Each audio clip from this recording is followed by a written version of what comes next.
A pleasure to meet all at last, and welcome back once again to Films I'm Willing to Talk About Again. So, right now it's Friday, and that's mostly for the reason that I probably won't be able to do these on a daily basis, but that's alright.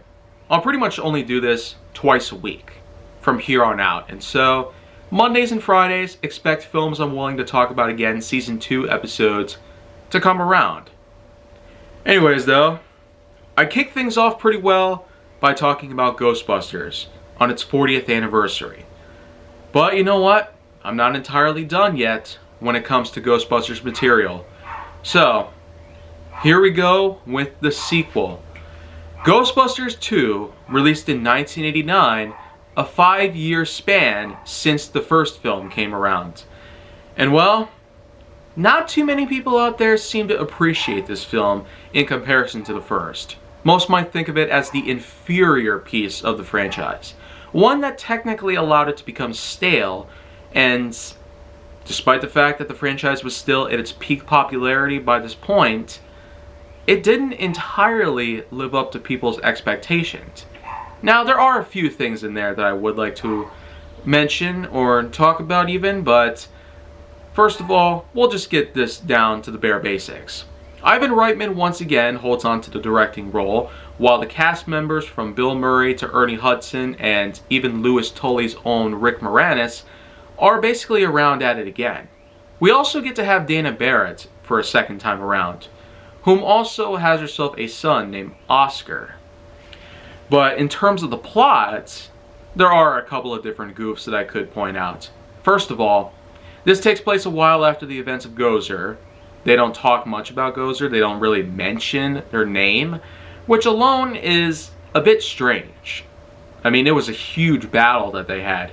An enormous effort to help prevent mass genocide from erupting in the city of New York, and yet they don't even bother mentioning the name Gozer itself.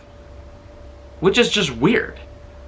Of course, this takes place a while after the events of those things that transpired, but more importantly, it basically comes down to a river of slime.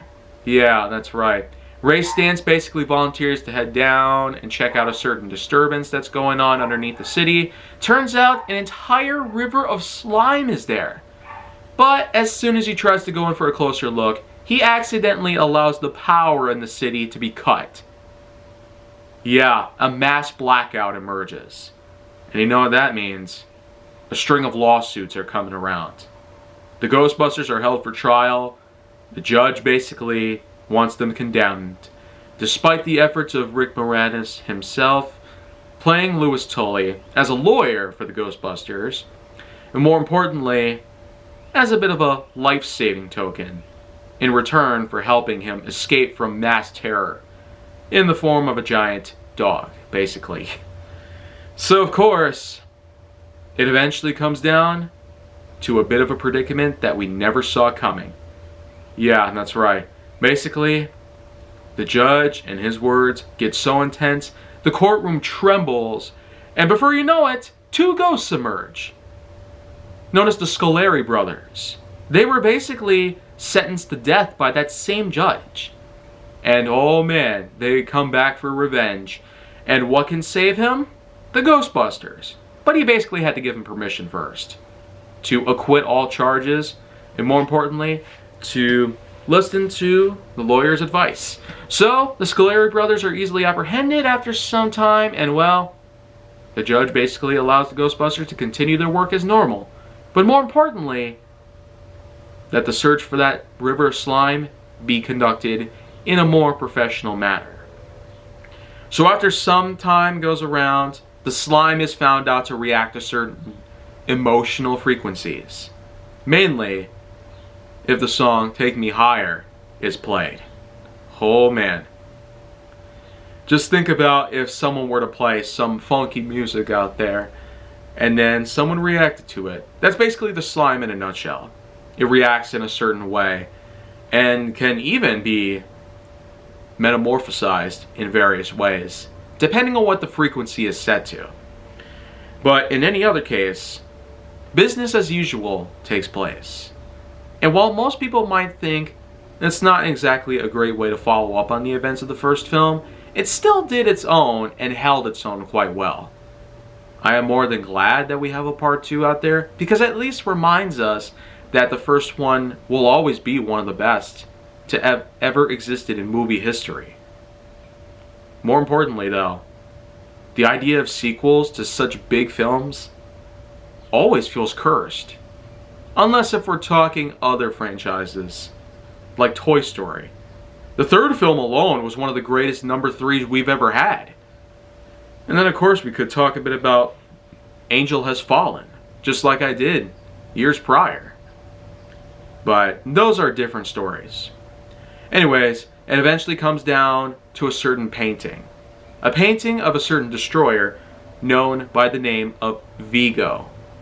Vigo, of course, has similar intentions to what Gozer had originally, but as we learned, you can't really replicate the same master plan twice. At least without some form of criticism. And I feel like that's where this movie tends to fall flat in many different ways. I mean, you got two mass destroyers bent on mass genocide in the same massive city, in the same massive country. No joke. And you know, it just comes down to a point where it almost feels monotonous. Like completely repetitive. A repeat in history less than a decade after the first film's success. And you know what? I feel like in some regard, they could have taken the show anywhere forward. They could have gone with a different direction here. The show, The Real Ghostbusters, had so much mileage there, so many episodes they made in 7 years. I mean, it really is just a unique piece to look at. Ghostbusters 2 literally came out at around the same time that season 4 was around. But they barely took any kind of thought into what the series had offered and basically made something completely different. Something that would have surprised us even further. And again, this is pretty much where it falls flat the hardest. The plot itself. How it has so many similar elements to the point where it eventually climaxes in a similar fashion. But anyways though, there are plenty of other highlights that come around. I mean, you have the birthday party scene where the likes of Stans and Zedmore, they literally visit a child's birthday party and perform for them to the Ghostbusters theme song. That alone is amazing. But for some reason it doesn't entertain them as well as we would have hoped for. I find it to be a little funny in a certain matter, but also confusing. If the kids really weren't this much into Ghostbusters, why wouldn't they cheer for them and be happy? They have 2 members of the freaking team at their house dancing for them at their party. I mean, if I had one of them come over to my place right now, I would be ecstatic. No joke. Oh, but you know what? That still is a pretty unique scene. A great idea that unfortunately doesn't seem to own up too well to its own standards. Then of course there's one other bit. Oscar Barrett. Yes, the very same Oscar Barrett, whom unfortunately becomes entangled in the master plan of Vigo himself. Yeah, seriously. The baby is taken hostage by this freak. Man, you couldn't be any more of a creep than that. Man, this almost makes me think that regular pedophiles are just amazing babysitters. But you know what? This was the 80s. This kind of crap can only exist back then. If someone made something like this today, there would be a lot of controversy. I guarantee it. Oh, but in any case though, it's up to the Ghostbusters once again to save the lives of everyone in New York City, but in addition, to save the life of Oscar Barrett, for Dana's sake. As Dana was a great client to them back in the day, and also a good friend of theirs. So, what do? They upgrade their proton packs to slime cannons. Yes, they plan on taking advantage of the pink slime that reacts in different ways to emotional frequencies. They cover the entirety of a massive object as a means to gain access to the museum where Vigo is held in a gigantic slime prison. which they unfortunately can't access with their regular equipment. So that's why they switched to slime cannons. And the purpose of a giant object is to have better access to the museum itself. What is this giant object in question? The Statue of Liberty. Oh man, I never would have once gone ahead and figured that the Statue of Liberty would just straight up come to life, walk through the city, and eventually stop at a museum for the Ghostbusters to defeat Vigo. But that's exactly what happens.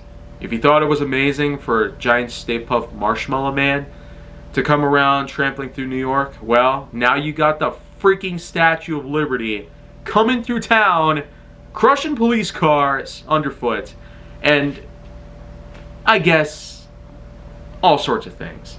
It does make the crowds cheer though. I mean, imagine if Liberty herself actually walked through the streets. 8th Avenue, Lady Liberty coming through, and then of course she unfortunately just stops, dead in her tracks. Standing for freedom, walking for freedom. That's all you need to highlight an entire sequel to a well-known franchise. But of course we know it doesn't really stop there. Vigo, ultimately, is put to silence by the Ghostbusters after a hastily series of events go down. The Slime Wither is finally released. Oscar is rescued in good health and not possessed by any means necessary. Genocide is once again prevented to the city of New York, and the Ghostbusters are now home free, relaxing until the next time a certain thing transpires. So, overall, Ghostbusters 2 certainly was nothing at all as good as what the first film could offer. It's a unique piece, had a lot of great highlights in it, and some nice opportunities that had been executed, especially the birthday party scene, and the moments where a ghost train runs into Winston. But other than that, it doesn't exactly live up to a lot of expectations, and ultimately did not get very much in the box office, nor by critics. So it wasn't entirely as positive setting as the first film did, appropriately enough because it's a sequel. You can't really get a whole lot out of it in comparison to the first film. But as we've learned, a lot of newer franchises like Toy Story, Star Wars, and very many others actually have gotten bigger and better over time. And that's the thing about it. It needed time to eventually get bigger and better. We're up to this point with Frozen Empire, and it sure is a great way to turn the series around one last time, in an effort to get the older member of the Ghostbusters through and through, and also to get the newer Ghostbusters up and running again. But of course, I feel like that's enough Ghostbusters for me. I probably will talk about Frozen Empire in and of itself at another point in time.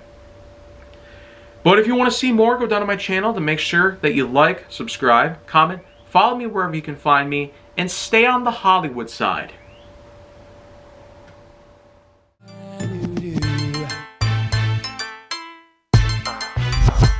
Whatever I want, I usually get, and I'm thinking I want you, but I don't have you yet.